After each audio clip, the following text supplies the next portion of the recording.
बीते दिनों एक फिल्म रिलीज हुई थी, गंगूबाई। फिल्म के अंत में फिल्म की नायिका तत्कालीन प्रधानमंत्री से मिलती हैं और उनसे वेश्यावृत्ति को कानूनी मान्यता प्रदान करने की बात करती हैं, गुजारिश करती हैं। पर ये तो हुई रील की बात। अब रियल लाइफ की बात करते हैं। रियल लाइफ में भी ऐसी ही एक घटना देखने को मिली है। हाल ही में सर्वोच्च न्यायालय ने अपनी विशेष शक्तियों, संविधान के तहत उन्हें जो विशेष शक्तियां प्रदान की गई हैं, उनका उपयोग करते हुए वेश्यावृत्ति और सेक्स वर्क को कानूनी मान्यता देने की बात कही है। साथ ही वेश्यावृत्ति को, सेक्स वर्क को एक प्रोफेशन के रूप में स्वीकार करने का निर्णय लिया है। आज इस वीडियो में हम इसी विषय को समझने की कोशिश करेंगे। बात करेंगे कि सर्वोच्च न्यायालय ने इस संबंध में क्या दिशा निर्देश जारी किए हैं और इन दिशा निर्देशों के कारण क्या बदलाव देखने को मिल सकते हैं। वीडियो शुरू करते हैं और सबसे पहले वीडियो की रूपरेखा को समझ लेते हैं, यानी उन बिंदुओं की बात कर लेते हैं जिनके माध्यम से हम अपनी चर्चा को आगे बढ़ाएंगे। तो इस वीडियो में सबसे पहले हम खबर को देखेंगे, न्यूज को देखेंगे। इसके बाद जानेंगे कि सर्वोच्च न्यायालय ने हालिया क्या निर्णय लिया है, ये पूरा विवाद किस विषय को लेकर हो रहा है। इसके बाद सर्वोच्च न्यायालय के दिशा निर्देशों की बात करेंगे और उन दिशा निर्देशों के कारण क्या बदलाव देखने को मिल सकते हैं, इन बदलावों की बात करेंगे। साथ ही भारत में वर्तमान में वेश्यावृत्ति की क्या स्थिति है, कानूनी तौर पर क्या स्थिति है, इसे समझने की कोशिश करेंगे। इसके अलावा सर्वोच्च न्यायालय का ये जो निर्णय है वो किस लिहाज से महत्वपूर्ण है, क्यों जरूरी है, इसे भी समझने की कोशिश करेंगे। साथ ही इस निर्णय के कारण क्या समस्याएं उत्पन्न हो सकती हैं, क्या चुनौतियां आ सकती हैं, उन चुनौतियों की भी बात करेंगे। साथ ही निष्कर्ष और एक प्रश्न की भी चर्चा करेंगे जिसे आप मेंस के स्तर पर सॉल्व करने की कोशिश कर सकते हैं। ये पूरा विषय सामान्य अध्ययन प्रश्न पत्र 2 से संबंधित है। आप इसे सामाजिक न्याय, सरकारी नीतियां और हस्तक्षेप और निर्णय और मामले जैसे खंडों से जोड़कर देख सकते हैं। वीडियो शुरू करते हैं और सबसे पहले आज की खबर देख लेते हैं।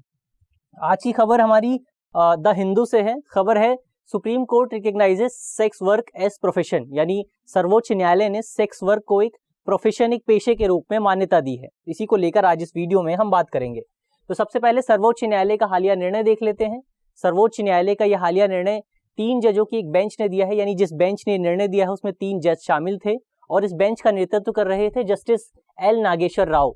3 जजों की इस बेंच ने संविधान के अनुच्छेद 142 का उपयोग करते हुए सेक्स वर्क को पेशे के रूप में मान्यता दी है। साथ ही इस बेंच ने यह भी कहा है कि महिलाएं कानून के तहत सम्मान और सुरक्षा की अधिकार हैं या हकदार हैं, यानी भारतीय संविधान में जो भी अधिकार और कानून दिए गए हैं आम लोगों को, सेक्स वर्क में जो महिलाएं संलिग्न हैं, जो पुरुष शामिल हैं, उन्हें भी वो अधिकार प्राप्त हैं। संविधान के अनुच्छेद 142 की बात करें तो ये अनुच्छेद सर्वोच्च न्यायालय को पूर्ण न्याय प्रदान करने के लिए आदेश जारी करने की विवेकाधीन शक्तियां प्रदान करता है। यानी अगर सर्वोच्च न्यायालय को लगता है कि कंप्लीट जस्टिस प्रदान करने के लिए कुछ हस्तक्षेप किए जाने की जरूरत है, तो सर्वोच्च न्यायालय इस अनुच्छेद का उपयोग करते हुए आदेश जारी कर सकता है। इसके अलावा साल 2020 में NHRC यानी नेशनल ह्यूमन राइट कमीशन ने भी यौन कर्मियों को अनौपचारिक श्रमिकों की श्रेणी में मान्यता प्रदान की थी। तो ये तो हुई इस पूरे डिसीजन की बात। अब इस पूरे डिसीजन के तहत सर्वोच्च न्यायालय ने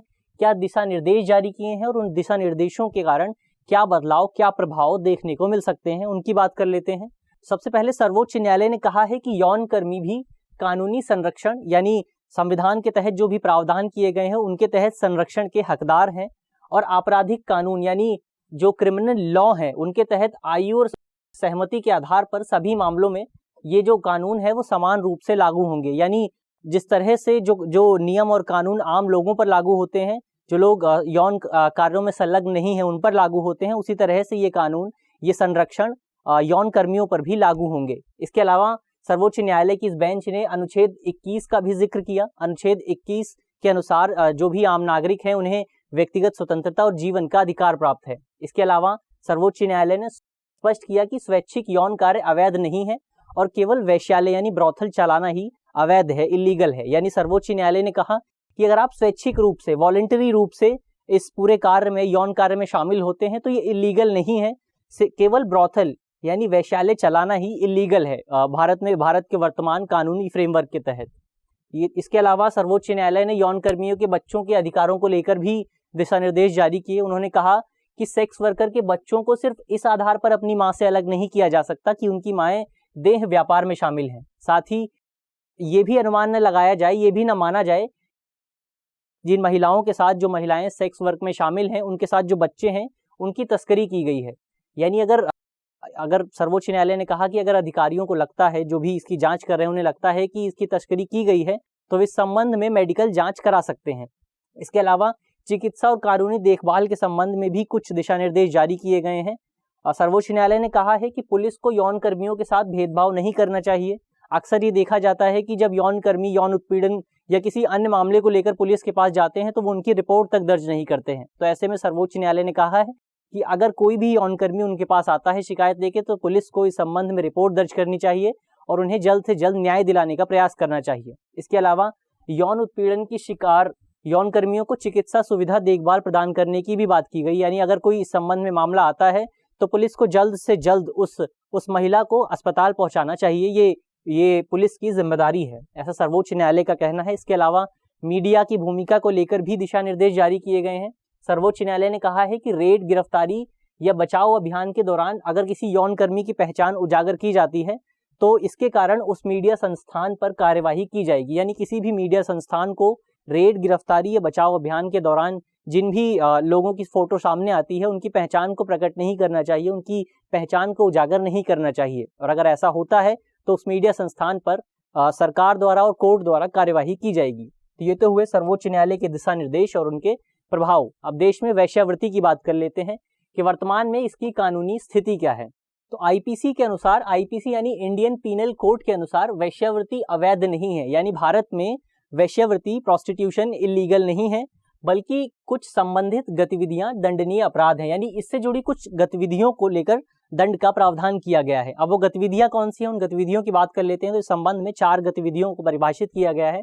वो गतिविधियां हैं सार्वजनिक स्थानों पर वेश्यावृत्ति सेवाओं को ऑफर करना, यानी जो भी पब्लिक प्लेसेस है वहां आप वेश्यावृत्ति सेवाओं को ऑफर नहीं कर सकते। इसके अलावा होटलों में वेश्यावृत्ति की गतिविधियां भी इस आईपीसी के तहत दंडनीय अपराध हैं।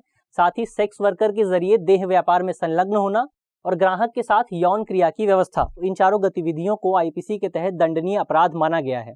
ऐसे में यहाँ ये समझ लेना जरूरी है कि भारत में वेश्यावृत्ति तो अवैध नहीं है, लेकिन ये 4 गतिविधियां जो कि वेश्यावृत्ति के लिए काफी महत्वपूर्ण मानी जाती है, उन्हें अवैध घोषित किया गया है।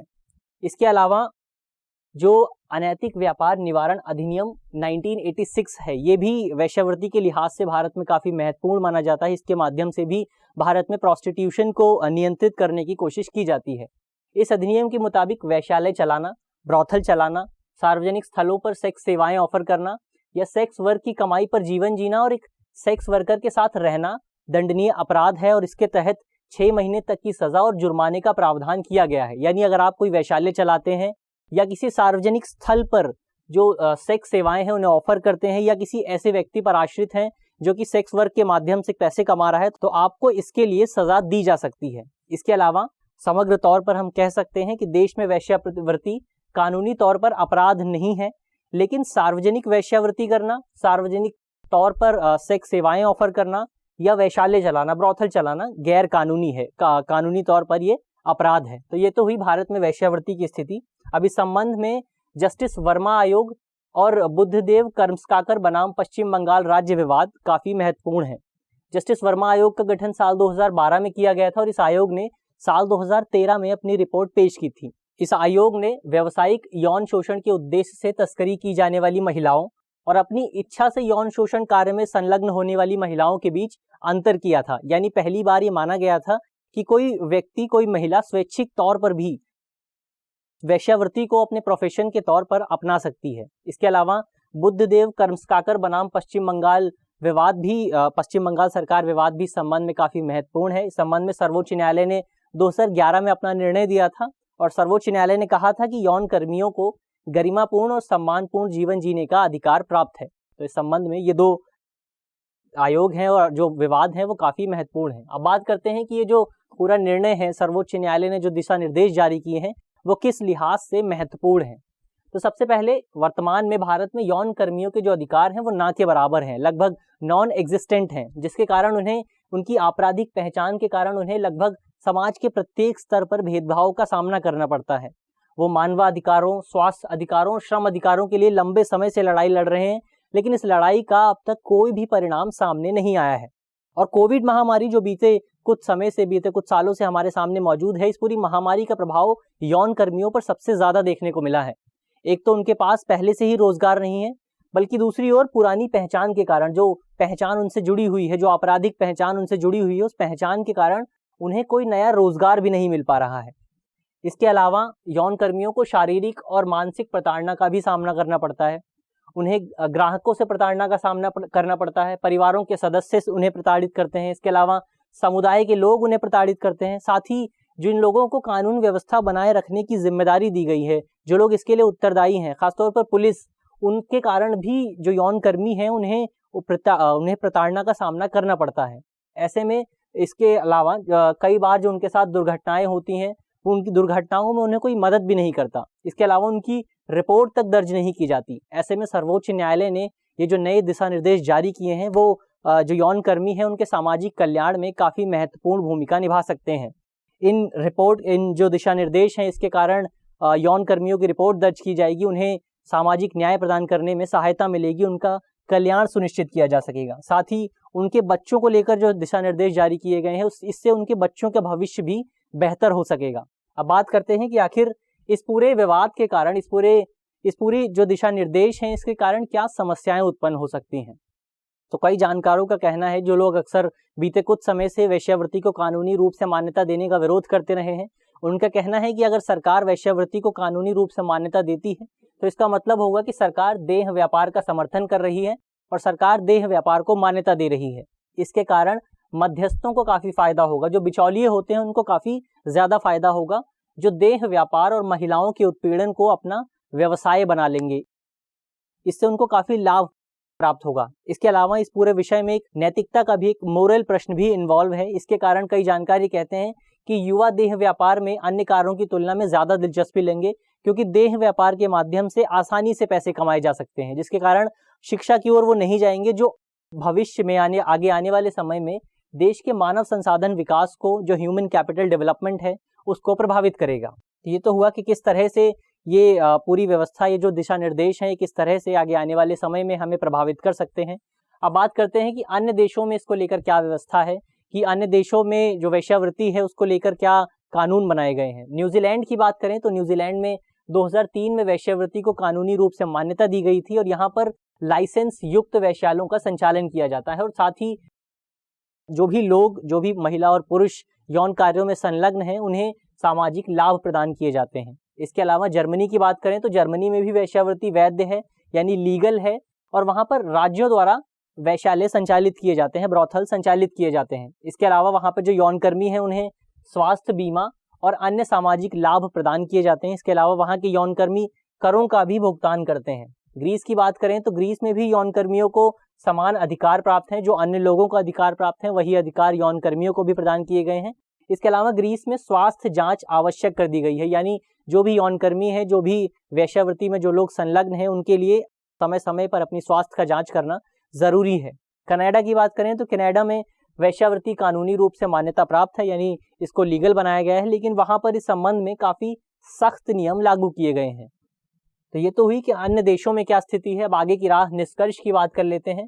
तो निष्कर्ष के तौर पर हम कह सकते हैं कि अब वो समय आ गया है जब हम सेक्स वर्क को श्रम की दृष्टि से देखें, एक लेबर पर्सपेक्टिव से देखें, जिसके जरिए हम जो लोग इस पूरी प्रक्रिया में संलग्न हैं उन्हें मौलिक अधिकारों और श्रम अधिकारों को सुनिश्चित कर सकेंगे, उन्हें ह्यूमन राइट्स दिला सकेंगे, उन्हें बेसिक जो लेबर राइट्स हैं वो राइट्स मिल सकेंगे, जो कि उन्हें सामाजिक और सम्मान और गरिमामय जीवन जीने में मदद करेगा। इसके अलावा संसद को मौजूदा कानूनों पर विचार करना चाहिए, उन कानूनों की समीक्षा करनी चाहिए जो किसी भी आम व्यक्ति को सेक्स वर्क को एक प्रोफेशन के रूप में अपनाने में चुनौती उत्पन्न कर सकते हैं। इन जो भी कानून आम लोगों को सेक्स वर्क को एक प्रोफेशन के रूप में अपनाने में रोकते हैं, उन कानूनों को समाप्त करना चाहिए। इसके अलावा कई रिपोर्ट्स ये बताती हैं कि अधिकतर महिलाएं आर्थिक तंगी के चलते वेश्यावृत्ति में शामिल होती हैं। ऐसे में ज़रूरी है कि महिलाओं का सामाजिक विकास, महिलाओं का सामाजिक सशक्तिकरण सुनिश्चित किया जाना चाहिए, ताकि वो स्वैच्छिक रूप से इसमें शामिल ना हो।